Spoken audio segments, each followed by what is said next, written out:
আসসালামু আলাইকুম। আবারও চলে আসলাম সন্দ্বীপ বেড়াতে।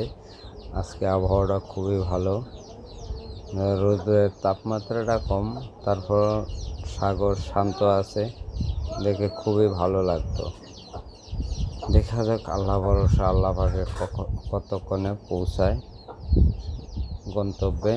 ইনশাআল্লাহ আল্লাহর উপরে ভরসা, কারণ যেহেতু এটা সাগরের রাস্তা, সাগরের পথ, আল্লাহর হুকুম ছাড়া একটি ধুলোও লড়ে না ইনশাআল্লাহ।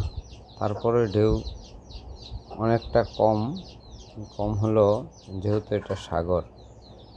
আল্লাহ পাক কখন ওই পারে নিয়ে পৌঁছাবে আল্লাহ পাকই ভালো জানে। পুরা স্পিড বোটে যাত্রী ভরা। এই যে সূর্য দেখেন উঠতে আছে, তাপমাত্রা অনেকটাই খুবই কম, কিন্তু তারপর সূর্য দেখা যাচ্ছে অনেক দিন পরে।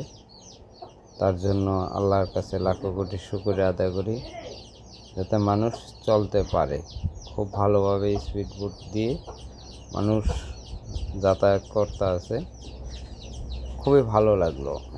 সকাল 9টা বাজে, আলহামদুলিল্লাহ। দেখা যাক আল্লাহ পাক কী করে। আসসালামু আলাইকুম।